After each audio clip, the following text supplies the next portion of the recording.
Fourth state Tamil நேயர்களுக்கு வணக்கம். 2026 தமிழ்நாடு சட்டமன்ற தேர்தல் பரபரப்புக்கு மத்தியில் நகர்ந்துட்டு இருக்கு. இந்த சட்டமன்ற தேர்தல் மிக முக்கியத்துவம் வாய்ந்ததாக பார்க்கப்படுது. ஏன் அப்படின்னா, ஒரு பக்கம் தாவேகா கட்சியினுடைய வருகை, விஜய் அவர்கள் இந்த சட்டமன்ற தேர்தலில் பெரும் தாக்கத்தை ஏற்படுத்துவாரு அப்படின்னு சொல்லப்படுது. விஜய் அவர்களுடைய வருகையால தான் காங்கிரஸ் இப்ப ஆட்சியில பங்கு, அதிகாரத்தில் பங்கு, எங்களுக்கு அதிக தொகுதிகள் வேண்டும் அப்படின்னு ஒரு பக்கம் திமுகவை நெருக்கடி கொடுக்கறத நம்மளால பார்க்க முடியுது. இன்னொரு பக்கம் ஜெயலலிதா அவர்களின் நெருங்கிய தோழியான சசிகலா அவர்கள் ஒரு புதிய கட்சியை தொடங்கியிருக்காங்க.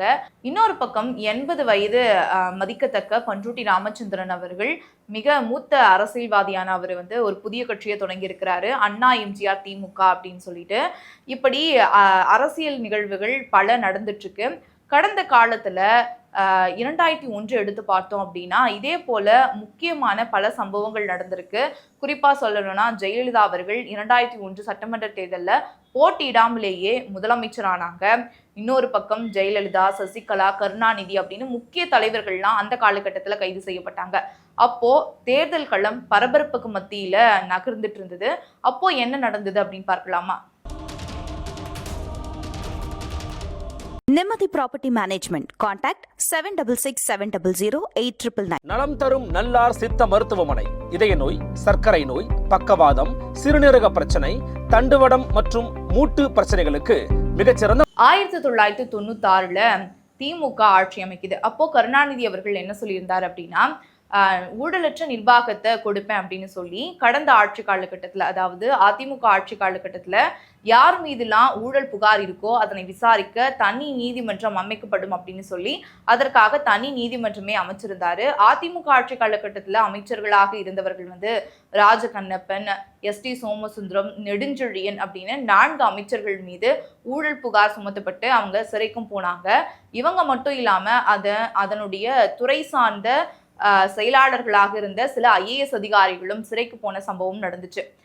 இதே 1996 ஜூன் மாதம் ஜெயலலிதா அவர்களின் நெருங்கிய தோழியான சசிகலா அம்மையார் அவர்கள் அந்நிய செலாவணி மோசடி வழக்குல அவங்களும் சிறைக்கு போறாங்க.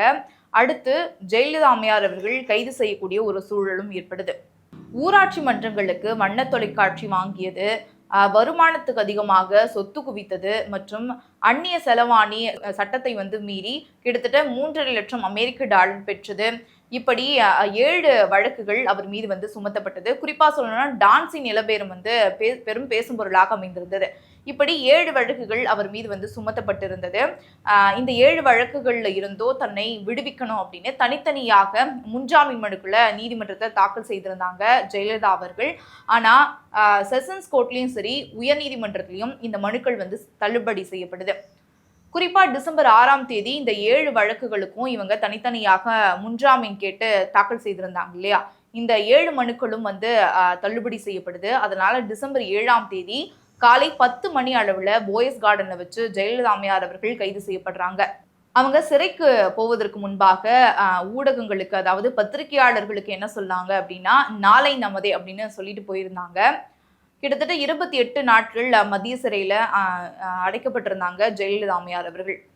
ஜெயலலிதா, சசிகலா மற்றும் அதிமுக அமைச்சர்கள் மீது இந்த ஊழல் புகார் குறித்து விசாரணை ஒரு பக்கம் நீதிமன்றத்தில் நடந்துட்டு இருக்கு.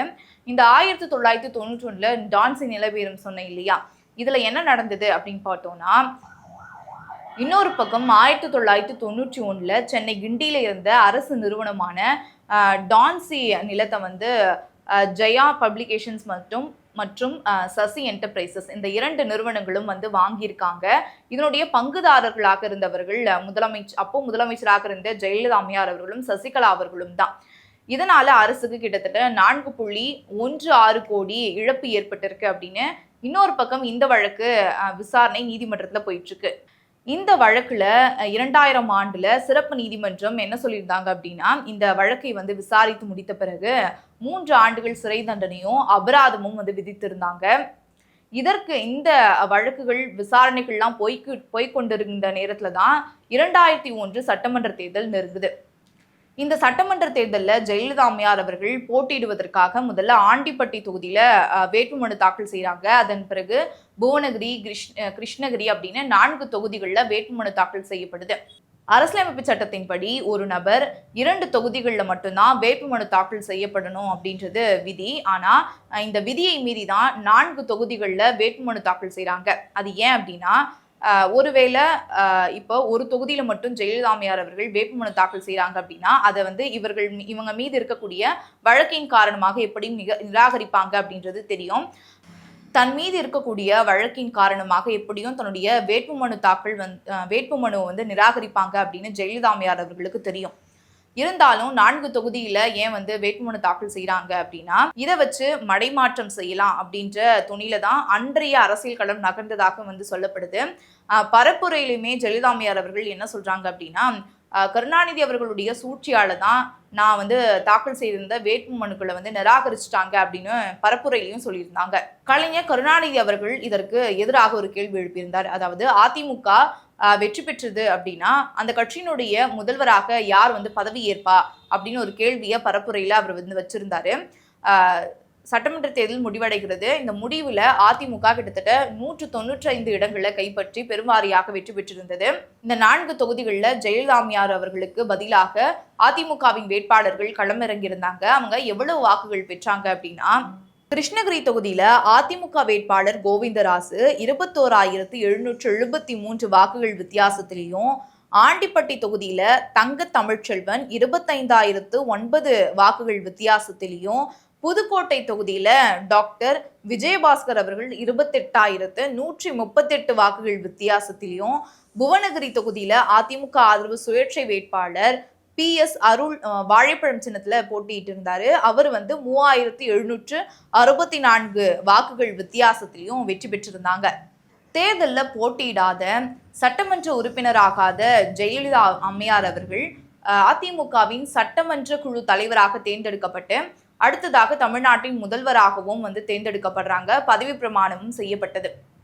ஆனா ஜெயலலிதா அம்மையார் அவர்கள் கிட்டத்தட்ட 2 ஆண்டுகள் சிறை தண்டனை அனுபவிச்சுட்டாங்க. அதனால அவங்க முதலமைச்சராக முடியாது, இது செல்லாது அப்படின்னு ஒரு வழக்கு ஒரு பக்கம் வந்து தொடரப்பட்டு நீதிமன்றத்துல போயிட்டு இருக்கு. 2001 மே மாதம் முதலமைச்சராக பதவியேற்ற செல்வி ஜெயலலிதா அம்மையார் அவர்கள் இந்த வழக்கு பொதுநல வழக்கு உச்சநீதிமன்றத்துல போட்டிருக்காங்க இல்லையா, இந்த வழக்கு செப்டம்பர் மாதம் வருது. இந்த வழக்கை விசாரித்த நீதிபதிகள் என்ன தீர்ப்பு கொடுத்திருந்தாங்க அப்படின்னா முதலமைச்சராக அவங்க வந்து பதவி வகிக்க முடியாது, இது செல்லாது அப்படின்னு தீர்ப்பு வழங்கியிருந்தாங்க. இதனுடைய நீட்சியாக அடுத்த முதல்வர் யார் அப்படின்னு ஒரு கேள்வி எழுந்தது. ஜெயலலிதா அம்மையார் அவர்கள் O பன்னீர்செல்வத்தை முதலமைச்சராக பதவியேற்க வச்சுட்டு அவங்க சிறைக்கும் போறாங்க. அதன் பிறகு செல்வி ஜெயலலிதா அம்மையார் அவர்கள் மீது சுமத்தப்பட்ட இந்த வழக்குகள்ல இருந்து வெளிவந்துட்டாங்க, அதாவது விடுவிக்கப்பட்டுட்டாங்க. இதனால ஜெயலலிதா அம்மையார் அவர்கள் போட்டியிடுவதற்காக ஆண்டிப்பட்டி தொகுதியில எம்எல்ஏவாக இருந்த தங்க தமிழ்ச்செல்வன் அவர்கள் தன்னுடைய எம்எல்ஏ பதவியை ராஜினாமா செய்கிறாரு. இதனுடைய நீட்சியாக ஜெயலலிதா அம்மையார் அவர்கள் ஆண்டிப்பட்டி இடைத்தேர்தலில் போட்டியிடுறாங்க. அவங்களுக்கு எதிராக திமுக, மதிமுக மற்றும் புதிய தமிழகம் உள்ளிட்ட கட்சிகள் வந்து களமிறங்குறாங்க. புதிய தமிழகம் கட்சியை பொறுத்தவரை அந்த கட்சியினுடைய நிறுவனர் டாக்டர் கிருஷ்ணசாமி அவர்களே நேரடியாக களத்துல இறங்கினாரு. இந்த தேர்தலில் ஜெயலலிதா அம்மையார் அவர்கள் 78,437 வாக்குகள் பெற்று வெற்றி பெற்றிருந்தாங்க. தமிழ்நாட்டின் 2வது முதலமைச்சராகவும் பதவியேற்றாங்க. எம்ஜிஆர் அவர்கள் தமிழ்நாட்டின் முதலமைச்சராக இருந்தபோது 1984 சட்டமன்ற தேர்தல் வருது. தன்னுடைய உடல்நலம் பாதிக்கப்பட்டதன் காரணமாக சிகிச்சைக்காக அமெரிக்காவுக்கு சென்றிருந்தார்.